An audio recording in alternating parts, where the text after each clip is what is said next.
আসসালামু আলাইকুম। শুভ সকাল এবং শুভ বড়দিনের শুভেচ্ছা জানাচ্ছি সবাইকে, আর আমন্ত্রণ জানাচ্ছি সংবাদ পর্যালোচনা ভিত্তিক আরটিভির নিয়মিত আয়োজন নিটল টাটা আজ পত্রিকা অনুষ্ঠানের সঙ্গে আছে আমি লুৎফর রহমান। দর্শক, এই অনুষ্ঠানের মাধ্যমে আমরা দেশের উল্লেখযোগ্য জাতীয় দৈনিকের অন্যতম শিরোনামগুলো আপনাদের জানানোর চেষ্টা করি, একই সঙ্গে খবরের পেছনে খবর ও তা নিয়ে বিশ্লেষণ শুনি। সংবাদ বিশ্লেষণে আজ আমাদের সঙ্গে যোগ দিচ্ছেন TVN24 এর প্রধান সম্পাদক নাজমুল আশরাফ। আশরাফ ভাই, আপনাকে স্বাগত জানাচ্ছি। আপনাকে ধন্যবাদ আমাকে যুক্ত করার জন্য। জি, আপনাকেও ধন্যবাদ আমাদের সঙ্গে যুক্ত হওয়ার জন্য। দর্শক, আমরা আলোচনায় যাব, তবে তার আগে দেশের প্রধান কয়েকটি জাতীয় দৈনিকের শিরোনামগুলো একটু দেখে নেব। দৈনিক ইত্তেফাক দিয়ে শুরু করছে। করোনার নতুন ধরন দেশেও পাওয়া গেছে, দ্রুত ছড়ালেও প্রাণঘাতী নয়।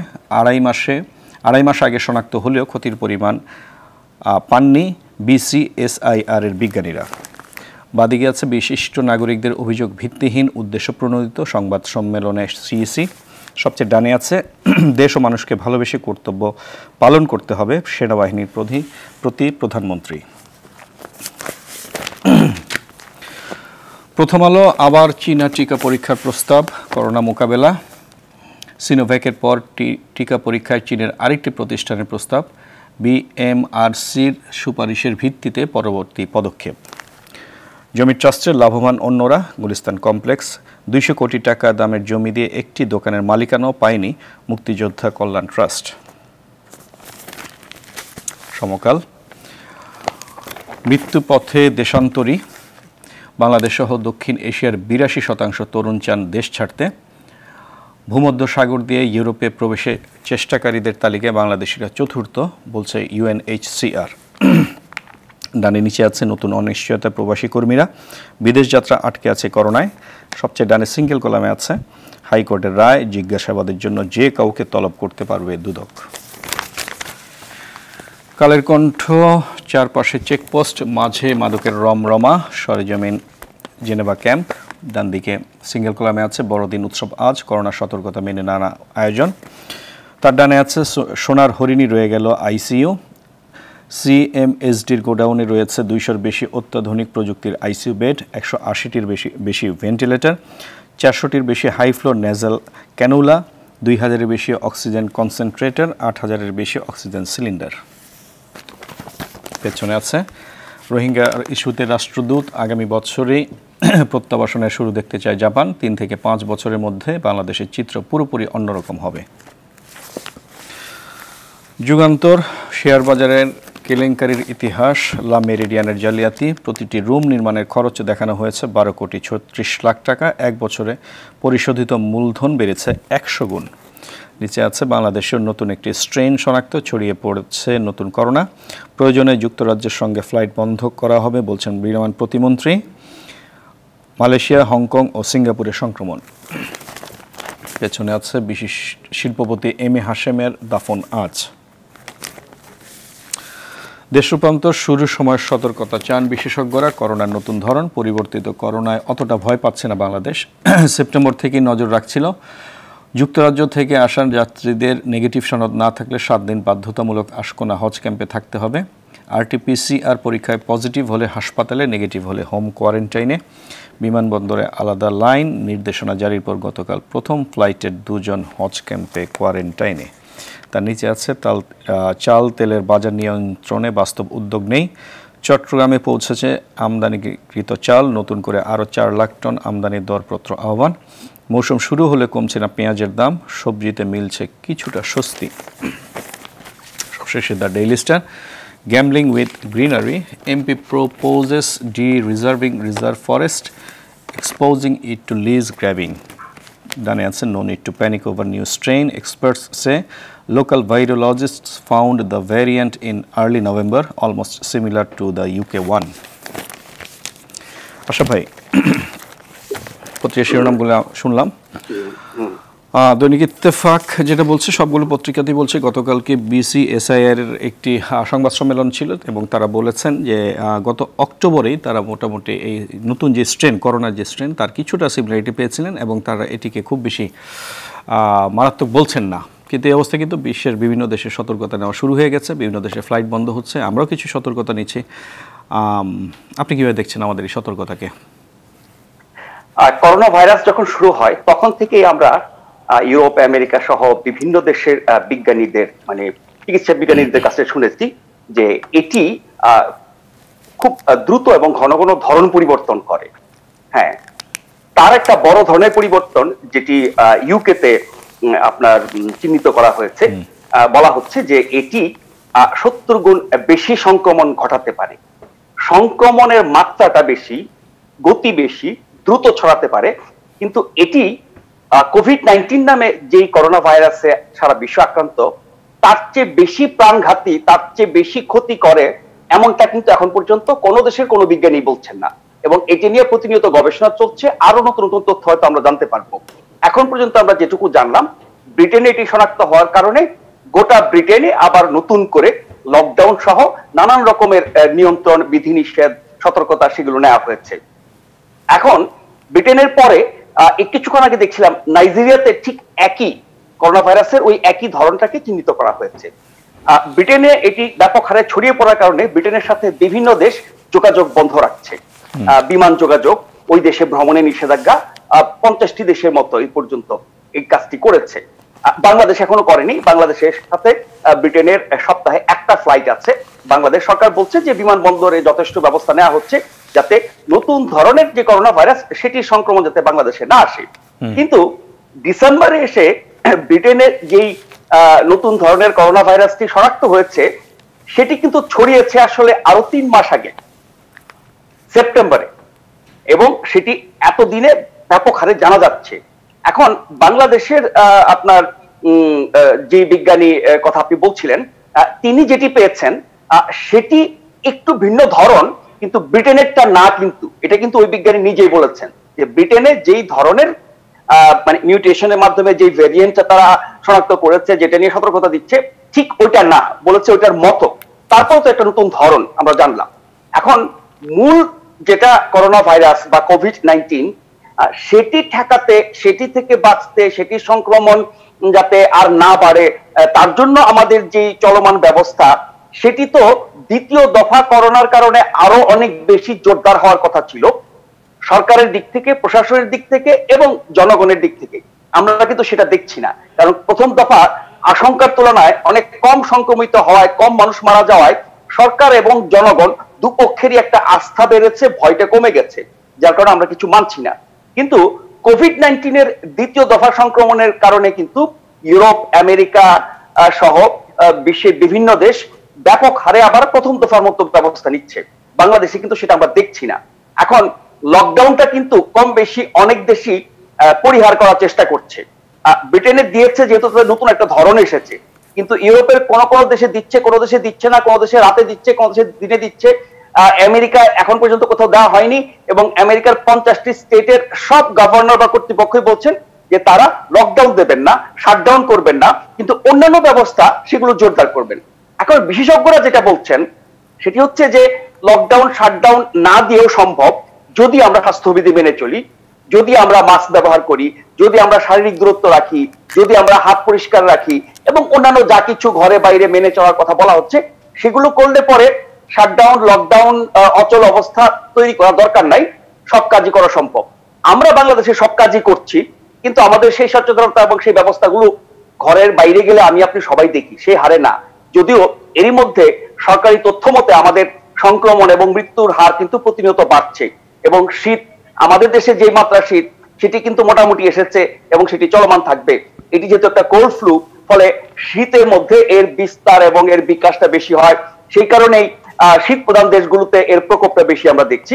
ফলে এই বিষয়টা শেষ করি যে দ্বিতীয় ধরন যেটি ইউকেতে এসেছে, নাইজেরিয়াতে শনাক্ত হয়েছে, আরো অনেক দেশে হয়তো আস্তে আস্তে হবে, সেটি আগের করোনা ভাইরাস বা কোভিড-19 এর চেয়ে দ্রুত ছড়ায়, এটুকুই নিশ্চিত করেছেন বিশেষজ্ঞরা, কিন্তু তার বেশি প্রাণঘাতী সেটি বলছেন না। ফলে ভয়টা কম হচ্ছে যে এইটা নতুন ধরন হলেও খারাপ না, মানে আগেরটার চেয়ে খারাপ না, কিন্তু দ্রুত যেহেতু ছড়ায়, সংক্রমিত করে, সেটি তো একটা ভয়ের ব্যাপার আছেই। সেই জায়গায় আমাদের বিমানবন্দর, আমাদের সমুদ্র বন্দর, আমাদের স্থলবন্দর, সব ক্ষেত্রে যে ব্যবস্থাগুলো আছে সেগুলো নিশ্চয়ই আরো জোরদার করা দরকার। আর মানুষের মধ্যে সচেতনতা আসলে একেবারেই চলে গেছে, সেটি বাড়ানো দরকার। আর শেষ লাইন বলি, ইউকের সাথে যেহেতু এতগুলো দেশ আপাতত সাময়িকভাবে যোগাযোগ বিচ্ছিন্ন রেখেছে, ভ্রমণ নিষেধাজ্ঞা দিয়েছে, বাংলাদেশ কেন দেয়নি? এতটাই কি আমাদের জন্য অপরিহার্য কারণ আমাদের চেয়ে অনেক বেশি যোগাযোগ আছে ব্রিটেনের সাথে। যদি গোটা ইউরোপের কথা বলি, তারাও যেহেতু এই নিষেধাজ্ঞার মধ্যে এসেছে, আমরা কেন আসছি না জানি না সরকার কতটা নির্ভয় আছে। কারণ প্রথম দফা সংক্রমণ কিন্তু আমাদের শুরু হয়েছিল বাইরে থেকে আসার মাধ্যমে, ইটালি থেকে এসেছিল, চায়না থেকে এসেছিল, এবং সেই সময় কিন্তু অনেকেই বলেছিল ওই মানুষগুলো যেভাবে এসেছে, যেভাবে ঢুকে পড়েছে, যেভাবে ছড়িয়ে গেছে, তার মাধ্যমে বাংলাদেশে ঢুকে পড়লো। কিন্তু আমরা যদি এন্ট্রি পয়েন্ট গুলোতে বিভিন্ন বন্দরে যেখান দিয়ে বিদেশ থেকে আসা যায়, নৌ বন্দর, সমুদ্র বন্দর, স্থলবন্দর, সব ক্ষেত্রে আরো কঠোর হলে হয়তো সেই মাত্রায় আসতো না। এসে গেছে, সারা বিশ্বের মতো আমরা আপনার বিপদে আছি, সেটা আমরা মোকাবেলা করছি। কিন্তু এটার জন্য যে পরীক্ষার ব্যবস্থা আমাদের বিমানবন্দরে, এখন পরীক্ষা তো অনেক রকম ব্যবস্থা আছে, আপনার দ্রুততম সময়ের মধ্যে পরীক্ষার ব্যবস্থা থেকে শুরু করে ব্যাপক হারে পরীক্ষার ব্যবস্থা, সবকিছু আমরা করছি। কিন্তু নির্ভুল, নিখুঁত হওয়া দরকার। আর বাইরে থেকে যারা আসবে নিশ্চয়ই তারা করোনা নেগেটিভের সনদ নিয়ে আসবে। সেটি কোন দেশ, কোন কর্তৃপক্ষ দিয়েছে, কতটা জেনুইন, কতটা অথেন্টিক, কতটা বিশ্বাসযোগ্য, সেই জিনিসগুলো দেখা। বিশেষ করে বাংলাদেশের মানুষজন তো অনেক সময় আপনার কি বলবো, বিকল্প পথে অনেক কিছু করেন, ফলে সেখানে একটা আশঙ্কা থেকে যায়। আমরা আশা করব যে দ্বিতীয় দফা করোনা সংক্রমণ এবং করোনা ভাইরাসের দ্বিতীয় যে সংস্করণ বা নতুন ধরন, এই দুটোর ব্যাপারেই গোটা দেশ, সরকার, প্রশাসন, মানুষ আরেকটু সচেতন হবে। কারণ এই বিপদ কিন্তু সহজে যাচ্ছে না এবং ঘুরিয়ে ফিরে আসছেই। দ্বিতীয় দফা চলছে, এরপরে কি হবে এই গবেষণা চলছে, হয়তো আমরা পরে জানবো। বিশ্বের মহামারী ইতিহাসে কিন্তু তাই দেখা গেছে যে একটা ঢেউই কিন্তু শেষ হয় নাই, পরপর বেশ কয়েকটি ঢেউ এসছে। এখন যদিও আমরা টিকাটা পেয়েছি, সেই টিকাটাই বা কতটা কার্যকর আর নতুন স্ট্রেইনের বিপক্ষে বা সেটা কতটা কাজ দেবে, সেটা যদিও বিজ্ঞানীরা বলছেন, যারা আবিষ্কার করছে তারা বলছেন একই ওষুধ কার্যকর বলে মানে তারা বলছেন, ধারণা করা হচ্ছে। কিন্তু সেটি এখনো নিশ্চিত না। তবে টিকার ব্যাপারে আমি যদি আধা মিনিট বলি, টিকা এরই মধ্যে আমেরিকা, ইউকে সহ বিভিন্ন দেশে দেওয়া হচ্ছে। ফাইজারের টিকা, মডার্নার টিকা, সিনোভ্যাক্স, তারপর হচ্ছে রাশিয়া স্পুটনিক 5, এগুলো এর মধ্যে কার্যকর শুরু হয়ে গেছে। আমরা কিন্তু এর কোনোটাই আনার চেষ্টা করছি না। আমরা শুধু বসে আছি। ভারতের সিরাম ইনস্টিটিউটের সাথে আমাদের একটা বেসরকারি কোম্পানি চুক্তি হয়েছে, তার মাধ্যমে 3 কোটি আসবে, 1.5 কোটি মানুষকে আমরা দেব। এগুলো তো প্রথম ধাপে যারা অগ্রাধিকার পাওয়ার কথা, স্বাস্থ্যকর্মী থেকে শুরু করে জরুরি সেবায় নিয়োজিত নিরাপত্তা বাহিনী, সাংবাদিক এবং অন্যান্য অগ্রাধিকার তালিকা যারা আছেন, তাদেরই দিয়ে শেষ করা যাবে না। সাধারণ মানুষের নাগালে কবে আসবে? আর তার চেয়ে বড় কথা হচ্ছে কি যে আমরা এই অক্সফোর্ড অ্যাস্ট্রাজেনিকার যেই ওষুধের আশায় বসে আছি, সেটির কার্যকারিতা তো এখনো সেই মাত্রায় যায়নি এবং এখনো অনুমোদন পাইনি। সেই ক্ষেত্রে আমরা তো পিছিয়ে পড়বো। কেন আমরা বাকিগুলো চেষ্টা করছি না? জি জি, আসলে যেহেতু টিকা প্রসঙ্গটি আপনি এনেছেন, সংরক্ষণের সমস্যা আছে, টিকা প্রসঙ্গটি আরেকটু বিস্তারিত আলোচনা আপনার থেকে আমি আশা করব। সেটা হচ্ছে যে প্রথম কথা আপনি যেটা বললেন যে আমাদের যেই টিকা দেওয়ার যেই লিস্টটা করা হয়েছে, আইন শৃঙ্খলা রক্ষা বাহিনী, সেনাবাহিনী, সাংবাদিক ইত্যাদি ফ্রন্ট লাইনের যাদেরকে বলা হচ্ছে, কিন্তু আমরা কিন্তু ইউরোপ আমেরিকায় দেখছি সেখানে কিন্তু বয়স্ক লোক যারা কিনা করোনার মৃত্যুর ঝুঁকির মুখে পড়েছেন তাদেরকে কিন্তু আগে দেওয়া হচ্ছে। এবং আমেরিকায় এটা নিয়ে একজন কংগ্রেস পার্সন টিকা নিয়েছিলেন, সেটা নিয়ে রীতিমতো সমালোচনা শুরু হয়েছে, কেন উনি আগে টিকা নিলেন। এটার সঙ্গে আমি একটু যোগ করি প্রথম আলোর এটি যে ওই যে চীনা টিকা পরীক্ষার যে আরেকটি প্রস্তাব যেটা তারা দিয়েছে, এবং সিনোভ্যাকের পর টিকা পরীক্ষা চীনের আরেকটি প্রতিষ্ঠানের প্রস্তাব, বিএমআরসির পরবর্তী সুপারিশের ভিত্তিতে পরবর্তী পদক্ষেপ। এর আগে কিন্তু আমরা সিনোভ্যাককে কিন্তু দেখলাম যে একেবারে অঙ্কুরেই শেষ হয়ে গেল। আপনি যেটা বলছিলেন যে শুধুমাত্র যে অক্সফোর্ডের অ্যাস্ট্রাজেনেকার টিকার উপর আমরা নির্ভর করে বসে আছি, আমরা কেন আমাদের দেশি যে টিকাটা বা চীনা টিকা বা বিকল্প পথটা কেন দেখছি না? দুটো মিলে যদি আপনি আলোচনাটা করেন। না, সেটাই আমি বলছিলাম যে সরকার কিন্তু শুরুতে আমাদেরকে আশ্বস্ত করেছিল যে যখন ওষুধ আবিষ্কার হবে সবার আগে সবচেয়ে ভালো, সারা বিশ্বের মধ্যে মানসম্মত, গ্রহণযোগ্য, কার্যকর আমরা সেটা আনবো। সেই জন্য বিশ্বের বিভিন্ন দেশ, বিভিন্ন কোম্পানি, বিভিন্ন সংস্থা, বিভিন্ন প্রতিষ্ঠানের সাথে সরকার যোগাযোগ করছে। সেটি খুব আশার বাণী ছিল যে আমরা সবার আগে চেষ্টা করব পেতে, এবং সেরাটা সবাই চাইবে, সব দেশেরই দরকার, কিন্তু প্রত্যেকে যার যার মতো চেষ্টা করবে। এখন ধরেন আমেরিকা যে দুটো কোম্পানি অনুমোদন পেয়ে গোটা আমেরিকাতে তারা দিচ্ছে, তারা তো ব্রিটেনেও দিয়েছে, সিঙ্গাপুরেও দিয়েছে, আরো অনেক দেশে তারা দেবে। তারপর তো নিজেদের চাহিদাটা আগে তারা চিন্তা করবে, তারপরে তারা উৎপাদন করে বাকিদেরকে দেবে। সেই ক্ষেত্রে যদি আমরা আগে ভাগে চেষ্টা না করি, কোনো চুক্তি বা সমঝোতায় না পৌঁছি, বা অন্তত যোগাযোগটা না রাখি, সেক্ষেত্রে তো আমরা মানে সিরিয়ালে অনেক পেছনে পড়ে যাব। সেক্ষেত্রে এই একটার উপরে ভরসা করে থাকাটা তো নিশ্চয়ই ঠিক হচ্ছে না। একটা হচ্ছে দেরি হচ্ছে, আরেকটা হচ্ছে যে এটা অনুমোদন কবে পাবে। আরো কয়েকটা পাইপলাইনে আছে জনসন এন্ড জনসন, সেগুলো হয়তো যদি আপনার ক্লিনিক্যাল ট্রায়াল আপনার ভালো ফল আসে, যদি সফলতার হার 90-এর উপরে যায়, যে 2-3টি কথা আমরা বলছি সেগুলো সেই মাত্রার, সেরকম অবস্থায় কিন্তু এই ব্যাপারে আমরা সরকারের কোনো স্পষ্ট বক্তব্য পাচ্ছি না। শুধু শুনছি যে জানুয়ারি মাসে আমরা 3 কোটি পাবো, এবং সেটা কোত্থেকে পাবো, সেই যেটার অনুমোদনই এখনো হয় নাই সেটার উপরে ভরসা করে সরকার এটা বলছে। অন্যদের ক্ষেত্রে কেন না? নিশ্চয়ই ফাইজারের ব্যাপারে বলবে যে -70°C এটা সংরক্ষণ করতে হয়, এটা আমাদের জন্য কঠিন। সারা দেশে বিতরণের জন্য হয়তো কঠিন হতে পারে, সীমিত পরিসরেও তো সেটা করা যেতে পারে, কিন্তু মডার্নার ক্ষেত্রে তো এই সমস্যা নাই, চায়না বা রাশিয়ার ভ্যাকসিনের ক্ষেত্রে এই সমস্যা নাই, তারা তো সেগুলো তাদের দেশে দিচ্ছে। তো সেই জায়গাগুলোতে কেন আমরা হাত গুটিয়ে বসে আছি, এটা আমি ঠিক বুঝতে পারছি না। তাহলে কি আমরা আমাদের জনগণকে ঝুঁকির মধ্যে রেখে শুধু একটা কোম্পানির দিকে তাকিয়ে থাকবো, একটা দেশের দিকে বা একটা প্রতিষ্ঠানের স্বার্থের দিকে? এটা নিশ্চয়ই জনস্বার্থের জন্য ভালো বিবেচনা না। সরকার বা স্বাস্থ্যমন্ত্রী নিশ্চয়ই ব্যাপারে ভালো বলতে পারবেন। তবে টিকার ক্ষেত্রে আপনার এই বিষয়টা যদি আমরা ধরেও নেই যে আপনার অ্যাস্ট্রাজেনিকা যখন অনুমোদন পাবে তখন আমরা ভারতের মাধ্যমে সেভাবে পাবো, সেটা দেরি হবে, এটা তো বোঝাই যাচ্ছে, তারা সেই পর্যায়ে নাই। আর যেটি আপনি বলছিলেন যে অগ্রাধিকার, আমরা আমেরিকাতে দেখেছি বা WHO একটা গাইডলাইন আছে, বা ব্রিটেনে যেটা হয়েছে, 1 নম্বরে হচ্ছে স্বাস্থ্যকর্মী, বলার অপেক্ষা রাখে না, যেটি হচ্ছে চিকিৎসক, নার্স, হাসপাতাল সংশ্লিষ্ট ব্যক্তিরা। তবে দ্বিতীয় ক্যাটাগরিতে হচ্ছে জরুরি সেবা যারা নিয়োজিত, সেটা ডাক বিভাগের হোক, গ্যাস সরবরাহ হোক, বিদ্যুৎ সরবরাহ হোক, আপনার কি বলে নিরাপত্তা বাহিনীর হোক, এরকম জরুরি সেবায় যারা নিয়োজিত তাদেরকে, কারণ যারা করোনা মহামারীর মধ্যেও 1 দিন 1 ঘন্টার জন্য থেমে থাকেননি, বরং তাদের কাজ এবং তাদের তৎপরতা আরো বেড়েছে।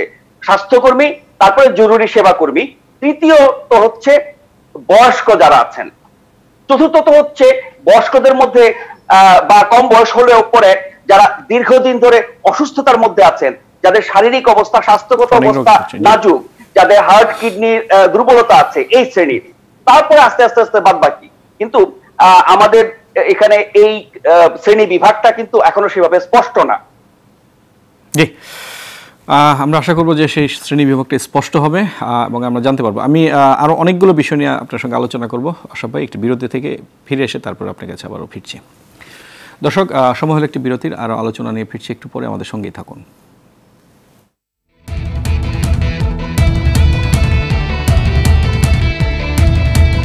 দর্শক, বিরতির পর আবার স্বাগত জানাচ্ছি আমাদের নিয়মিত আয়োজন রিটল টাটা আজ পত্রিকা অনুষ্ঠানে। সংবাদ বিশ্লেষণে আজ আমাদের সঙ্গে আছেন সিনিয়র সাংবাদিক নাজমুল আশরাফ। আশরাফ ভাই, করোনার পরে আমরা এবার একটু সিইসির বক্তব্য, গতকালকে তিনি যে বক্তব্য দিয়েছেন সেটির বিষয়ে একটু আলোচনা করতে চাই। বিশিষ্ট নাগরিকদের অভিযোগ ভিত্তিহীন উদ্দেশ্য প্রণোদিত সংবাদ সম্মেলনের সিইসি। বিশিষ্ট নাগরিকেরা আমাদের নির্বাচন কমিশনের গুরুতর মিসকন্ডাক্টের বিষয়ে যে চিঠি দিয়েছিলেন তার পরিপ্রেক্ষিতে উনি এটি বলছেন। একই সঙ্গে তিনি দাবি করেছেন তুমুল প্রতিদ্বন্দ্বিতার মধ্যে জাতীয় সংসদ স্থানীয় সংসদ সরকার নির্বাচন অনুষ্ঠিত হয়েছে। প্রতিটি পদে 2 থেকে 8 জন প্রার্থী প্রতিদ্বন্দ্বিতা করেন, ভোট পড়ে 60 থেকে 80%। নির্বাচনের প্রতি জনগণের আস্থা চলে গেছে, এমন মন্তব্য উনি মনে করছেন ভিত্তিহীন। দেখেন, বাংলাদেশে বিভিন্ন সময়ে নির্বাচন কমিশন নিয়ে অনেক আলোচনা, সমালোচনা, বিতর্ক ইত্যাদি হয়েছে, এবং নির্বাচন কমিশনের যারা দায়িত্বে থাকেন, যিনি প্রধান নির্বাচন কমিশনার এবং অন্যান্য কমিশনার, তাদের কথা এবং আচরণে এবং নির্বাচন পরিচালনা তাদের ভূমিকা নিয়ে এবং নির্বাচন নিয়ে তাদের মূল্যায়ন নিয়ে অনেক ঐতিহাসিক বক্তব্য অনেকের আছে। আপনি যদি 90-এর পর থেকে এ পর্যন্ত দেখেন, এই 30 বছরে আমরা অনেকগুলো নির্বাচন কমিশন দেখেছি।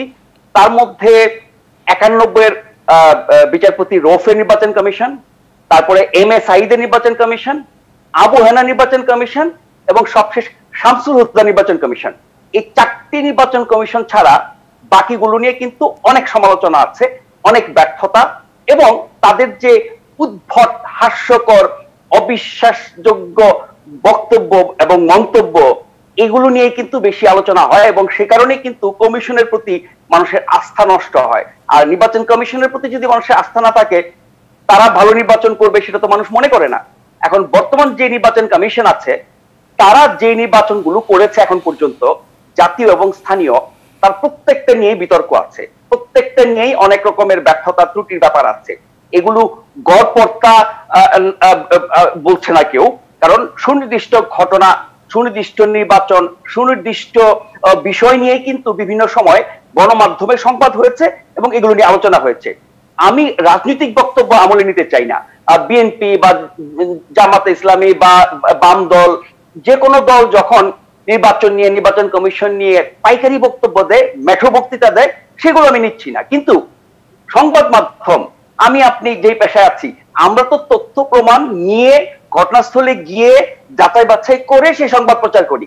তাহলে এই কমিশনের অধীনে যতগুলো নির্বাচন হয়েছে, স্থানীয় এবং জাতীয়, মূল নির্বাচন বা উপনির্বাচন, তার যে তথ্যগুলো গণমাধ্যমে এসেছে, গণমাধ্যমে তো সব তথ্য আসে না, আসার সুযোগও নাই। যেটুকু এসেছে তাতে করে ওনাদের তো ব্যর্থতার পাল্লা অনেক বেশি ভারী। এখন যেই বিশিষ্ট নাগরিকরা রাষ্ট্রপতির কাছে একটি আবেদন করেছেন এই নির্বাচন কমিশনের বিরুদ্ধে কিছু অভিযোগ এনে, এবং সুপ্রিম জুডিশিয়াল কাউন্সিল আমাদের সংবিধান মতে একটি নির্বাচন কমিশনের কারো যদি অসদাচরণ বা তার বিরুদ্ধে আনিত কোনো অভিযোগ নিয়ে আইনি রাস্তা ভাবতে হয়, সেটি হচ্ছে সুপ্রিম জুডিশিয়াল কাউন্সিল, সেটি রাষ্ট্রপতি গঠন করে তার মাধ্যমে সেই অভিযোগের বিচার হবে, তদন্ত হবে, ইত্যাদি ইত্যাদি। তো সেই জায়গায় এই নাগরিকরা এই আবেদনটা রাষ্ট্রপতির কাছে জানিয়েছেন, এটা তো তারা মানে খারাপ কিছু করেন নাই। আচ্ছা, প্রথম কথা হচ্ছে কি যে এই যে নাগরিকরা, তাদের একটা পরিচিতি আছে, এই মানুষগুলোকে আমরা একভাবে চিনি, তাদের এক ধরনের রাজনৈতিক অবস্থান আছে, যার কারণে তাদের বিবৃতি দেওয়ার পরপরই কিন্তু আমরা আওয়ামী লীগের পক্ষ থেকে শুনলাম যে বিএনপির কথার প্রতিধ্বনি, যেহেতু এই মানুষগুলোর রাজনৈতিক অবস্থানটা ওরকম। আবার নির্বাচন কমিশনের পক্ষ থেকেও গতকাল তো কমিশন প্রধান কমিশনার মিলে আনুষ্ঠানিক সংবাদ সম্মেলন করে বলেছেন, কিন্তু যেদিন এই ঘটনাটি ঘটেছে সেদিন একজন নির্বাচন কমিশনার তিনিও যে বক্তব্য দিয়েছিলেন সেটিও কিন্তু রাজনৈতিক বক্তব্যের মতোই, আওয়ামী লীগের বক্তব্যের মতোই। আমি সেটি নিচ্ছি না, কিন্তু এই মানুষগুলো যেই দলের হোক, যেই মতের হোক, যেই রাজনৈতিক মানে বিশ্বাসের হোক না কেন, ওনারা সমাজের একটা বিশিষ্ট অবস্থানে আছেন এবং তাদের অনেককে আপনি রাজনৈতিক বলতে পারবেন না। কিছু কিছু মানুষের হয়তো একটা রাজনৈতিক ঝোঁক বা এক ধরনের সংশ্লিষ্টতা বা এক ধরনের কি বলবো অবস্থানটা বোঝা যায়। সবাইকে পাইকারি রেটে বলা যায় না, সরকার বিরোধী হইলেই সবাই বিএনপি পন্থী হয়ে যায় না, এই যে আমরা হিসাবটা করি, এই জায়গাটা আমরা ভুল করি। তো সেখানে তারা যারাই হোক, তারা সমাজের বিশিষ্ট মানুষ, তারা একটা অভিযোগ করেছেন রাষ্ট্রপতির কাছে। সেটি রাষ্ট্রপতি কিভাবে নেবেন, তিনি আসলে সুপ্রিম জুডিশিয়াল কাউন্সিল গঠন করবেন কিনা, তাদেরকে বিচারের আওতায়, তদন্তের আওতায় আনবেন কিনা, সেটা রাষ্ট্রপতির বিষয়। কিন্তু নির্বাচন কমিশন যেই কথাগুলো বলেছে, প্রথমত একজন কমিশনার এবং গতকাল গোটা কমিশন বা প্রধান কমিশনার যে কথাগুলো বলেছেন, সেগুলোর মধ্যে কিন্তু নির্বাচন মান নিয়ে, গ্রহণযোগ্যতা নিয়ে যে কথাগুলো বলেছেন, এটি যেমন যে তথ্যগুলো সারা দেশের মানুষ জানে গণমাধ্যমের সুবাদে, তার সাথে যায় না। দ্বিতীয়ত, তাদের অভিযোগের মধ্যে একটা ছিল কিন্তু আর্থিক দুর্নীতির অভিযোগ, সেই বিষয়ে কিন্তু তারা কিছু বলছেন না। এবং একটা কমিশন, নির্বাচন কমিশনের মতো কমিশন, তাদের বিরুদ্ধে যখন আর্থিক দুর্নীতির অভিযোগ আসে, সেটি গুরুতর অভিযোগ, সেটি অবশ্যই তদন্ত করা উচিত, নিশ্চয়ই এটার ব্যবস্থা নেওয়া উচিত। তারা নির্বাচনের মান নিয়ে কথা বলেছেন, আর্থিক দুর্নীতির কথা নিয়ে বলেন নাই। আর যারা বিবৃতি দিয়েছেন তাদের আরেকটা ব্যাপার আছে, তারা কিন্তু নিজেরাই তথ্যগুলো জোগাড় করে রাষ্ট্রপতিকে দেন নাই। বিভিন্ন গণমাধ্যমে বিভিন্ন সময় যেসব তথ্য বের হয়েছে সেগুলোকে সংকলন করেই তারা সেই আবেদনটি করেছেন, ফলে এই তথ্যগুলো তাদের না, গণমাধ্যমে বিভিন্ন সময় প্রকাশিত হয়েছে। তো যখন যেই সংবাদটি গণমাধ্যমে প্রকাশ হয়েছে, তখন নির্বাচন কমিশন এগুলোর তো কথা বলে নাই। এখন এই সবকিছু একসঙ্গে করে রাষ্ট্রপতির কাছে দেওয়ার কারণে তারা এই ধরনের প্রতিক্রিয়া দিচ্ছে। ফলে এই ব্যাপারে আমি বলবো যে নির্বাচন কমিশনের সমালোচনা, ব্যর্থতা অনেক কিছু আছে। তারা যখন আত্মপক্ষ সমর্থন করতে চায় বা করতে যায়, সেটাও একটা গ্রহণযোগ্য, বিশ্বাসযোগ্য হওয়া উচিত। তারা যদি রাজনৈতিক বক্তব্যের মতো এরকম বক্তব্য দেন, সেটা মানুষ বিশ্বাস করবে না। আর এই নির্বাচন কমিশন ঘটনা ধরে ধরে আত্মপক্ষ সমর্থন করতে পারে নাই। আর শেষ করি যে আর্থিক দুর্নীতির যে অভিযোগটা, সেটার ব্যাপারে কিন্তু তারা তেমন কিছু বলে নাই। ফলে নির্বাচন কমিশন যেহেতু একটু স্বাধীন সাংবিধানিক সংস্থা কমিশন, সেক্ষেত্রে সংবিধানের বিধান অনুযায়ী তাদের বিরুদ্ধে যে ব্যবস্থা নেওয়া উচিত এইসব অভিযোগের প্রেক্ষিতে, আমি মনে করি সেটি নিলে পরে কমিশনের বিশ্বাসযোগ্যতা বাড়বে, ব্যক্তিগুলোর স্বচ্ছতা বাড়বে। যদি দোষী হয় তিনি শাস্তি পাবেন, সরে যাবেন, সরিয়ে দেওয়া হবে, তাহলে সেখানে থাকবে। সেটা তো সাংবাদিক হিসেবে বা সাধারণ মানুষ হিসেবে হয়তো আমাদের চাওয়া, যেহেতু একটি গুরুতর অভিযোগ উঠেছে নির্বাচন কমিশনের মতো একটি সাংবিধানিক প্রতিষ্ঠানের বিরুদ্ধে, সেক্ষেত্রে অবশ্যই স্বচ্ছতাটা, তারা এটা কি বললেন না বললেন এইটা হয়তো পাল্টাপাল্টি দোষারোপ চলবে, কিন্তু অবশ্যই এটা একটি তদন্ত হওয়া উচিত এবং সেই তদন্তের রেজাল্টটা যদি জনগণ জানে তাহলে কিন্তু এটার দুই পক্ষই সেক্ষেত্রে সন্তুষ্ট হওয়া উচিত। এটা হচ্ছে একেবারে আদর্শ একটি অবস্থান। কিন্তু আপনার কাছে কি মনে হয়, যেখানে সরকারের মন্ত্রীরা ইতিমধ্যে বিষয়টিকে উদ্দেশ্য প্রণোদিত এবং বিএনপি ড্রাফট করা ইত্যাদি ইত্যাদি, সেক্ষেত্রে এটার ভবিষ্যৎটাকে কি মনে করেন আপনি? আসলে কি তেমনটি হওয়া সম্ভব কিনা? ভবিষ্যৎ শূন্য মনে করি, কারণ যারা এই আবেদন জানিয়েছেন তারাও জানেন যে কোনো ব্যবস্থা নেওয়া হবে না।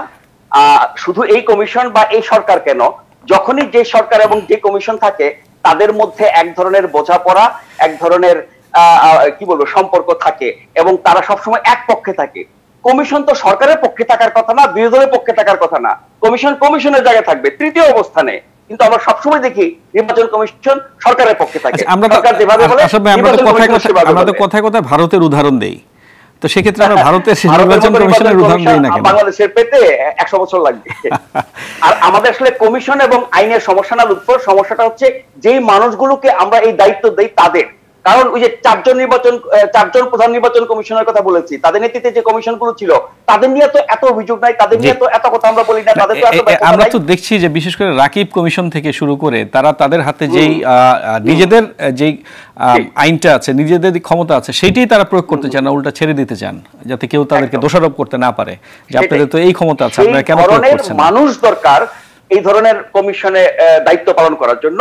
এবং এবার তো আমরা দেখলাম একটু ভিন্নতা, এটা এক ধরনের মানে কি বলবো, মানে উপরি ভাগে একটা মানে কাঠামো দিয়ে অনেক সময় খারাপ জিনিসকেও মানে চকচকে করা হয় না, যে একটা সার্চ কমিটির মাধ্যমে করা হয়েছে।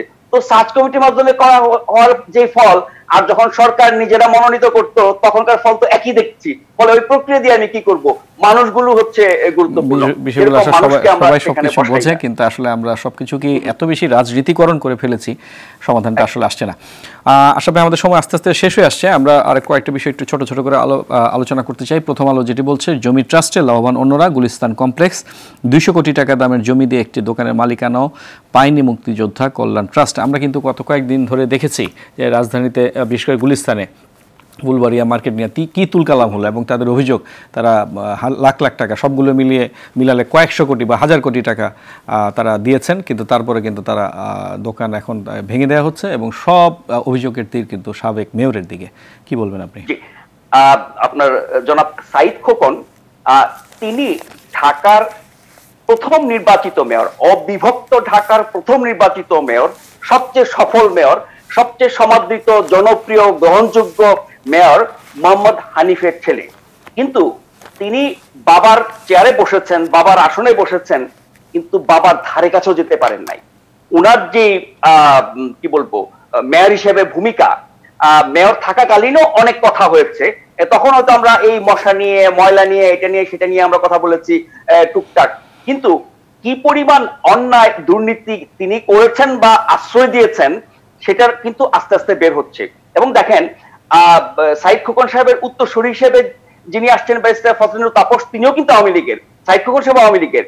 ফলে তাপস সাহেব কিন্তু এই বিষয়গুলোকে সামনে নিয়ে এসে ব্যবস্থা নিচ্ছেন, ফলে তিনি কিন্তু সমাদৃত হচ্ছেন এবং তাকে সবাই সমর্থন করছে।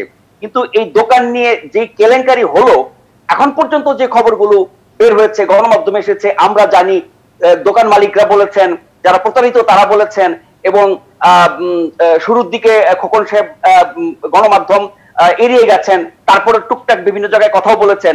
কিন্তু তার বিরুদ্ধে যে গুরুতর অভিযোগ, সেটির জন্য নিশ্চয়ই আইনি ব্যবস্থা নেওয়া উচিত, মামলা করা উচিত, তদন্ত করা উচিত, এবং তার বিরুদ্ধে যদি সঠিক ব্যবস্থা না নেয় তার জন্য কিন্তু সরকার বা সরকারি দল তারাই ভুক্তভোগী হবে।